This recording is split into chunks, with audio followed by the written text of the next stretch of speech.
প্রিয় চাকরি প্রত্যাশী ভাই বোনেরা, আসসালামু আলাইকুম। আশা রাখি আপনারা সবাই ভালো আছেন। আজকে আপনাদের জন্য নতুন একটি নিয়োগ বিজ্ঞপ্তি নিয়ে চলে এসেছি। এই নিয়োগ বিজ্ঞপ্তিতে থাকছে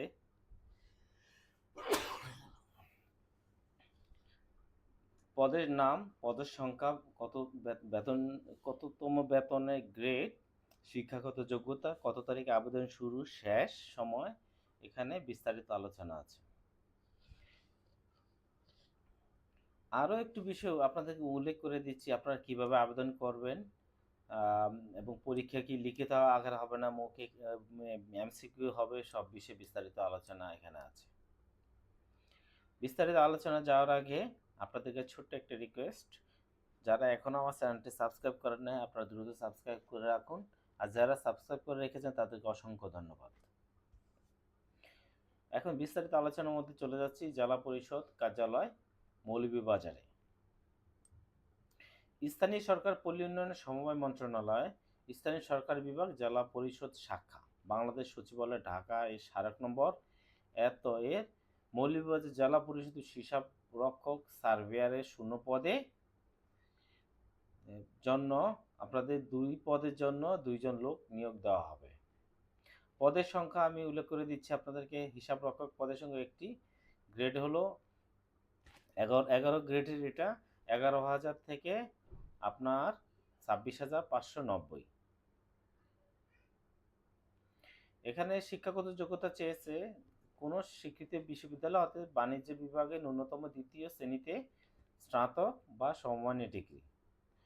কম্পিউটারের ছোটোখাটো কিছু কাজ এখানে জানতে হবে আপনাদেরকে। সার্ভেয়ার পদের সংখ্যা একটি, বেতন স্কেল ৯,৩০০ থেকে আপনাদের ২২,৪৯০, এটা ১৬ গ্রেডের। এটা সরকার কর্তৃক অনুমোদিত সার্ভে ইনস্টিটিউট হতে ৪ বছর মেয়াদী ডিপ্লোমাধারী এবং কম্পিউটারে ওয়ার্ড প্রসেসিং ও বেসিক কম্পিউটার দক্ষতা থাকতে হবে।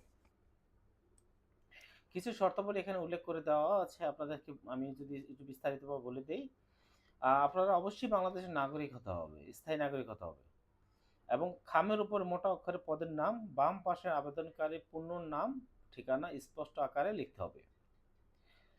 আবেদন যে আপনারা করবেন, আবেদন জনপ্রশাসন মন্ত্রণালয়ের একটা ফর্ম আছে, ওই ফর্ম অনুযায়ী আপনারা কী করতে, ফর্ম পূরণ করে আপনারা আবেদন করতে হবে।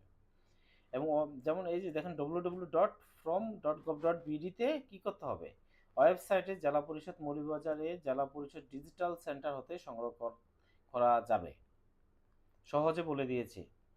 আবেদনপত্রের সাথে নিম্নলিখিত কাগজপত্র সংযুক্ত করতে হবে। তবে যে কাগজে আপনারা সংযুক্ত করেন না কেন, প্রথম শ্রেণী গেজেটেড কর্মকর্তা দ্বারা আপনাদের সত্যায়িত করতে হবে। যেমন আপনাদের প্রথমে ৩ কপি ছবি লাগবে সত্যায়িত, নাগরিকের সনদপত্র লাগবে, চারিত্রিক সনদপত্র লাগবে, তারপর শিক্ষাগত যোগ্যতা সনদপত্র সত্যায়িত কপি লাগবে। তারপর আরেকটা বিষয় একটু বলে রাখি, যদি আপনাদের জাতীয় পরিচয়পত্রটা সত্যায়িত লাগবে, এবং আবেদনের আপনার যে বয়সসীমা এটা নির্ধারণ করে দিয়েছে এই প্রতিষ্ঠান, ৯/৪/২০২৬ তারিখে ১৮ থেকে ৩২ বছর হতে হবে। সরকার নীতিমালা মোতাবেক মুক্তিযোদ্ধা, শহীদ মুক্তিযোদ্ধা, বীরাঙ্গনা সন্তান, মানে যারা প্রতিবন্ধী আছে এই কয়েকজন, এরাও কি করতে পারবে, এখানে আবেদন করতে পারবেন। তারপরে আরেকটা বিষয় বলি আপনাদের, এখানে আপনারা যখন আবেদন করে নেবেন, আবেদন করার সময় আপনার ফেরতে ১০ টাকা মূল্যের অব্যবহৃত একটা ডাক টিকিট দিতে হবে, সাথে একটি খাম দিতে হবে আপনাদেরকে। আপনারা আরেকটা বিষয় একটু বলে রাখি, আপনাদের চাকরির শর্তাবলী, বেতন, ভাতা ও সুবিধার ক্ষেত্রে জেলা পরিষদের আইন ২০০০, স্থানীয় সরকার জেলা পরিষদ কর্মকর্তা কর্মচারী চাকরি বিধিবিধান ১৯৯০ এর সরকার কর্তৃক সময় জারিকৃত নির্দেশনা প্রযোজ্য। আপনারা আগামী ২৬/৪/২০২৬ তারিখের মধ্যে অবশ্যই প্রধান নির্বাহী কর্মকর্তা জেলা পরিষদ মৌলভীবাজার বরাবর আবেদন ডাকযোগে অফিস সময়ের মধ্যে প্রেরণ করতে হবে। আবেদনপত্রের সাথে প্রধান নির্বাহী কর্মকর্তা জেলা পরিষদ মৌলভীবাজার অনুগ্রহে ৫০০ টাকার ব্যাংক ড্রাফটের একটি ব্যাংক ড্রাফট বা পে অর্ডার অপরাযোগ্য জমা দিতে হবে।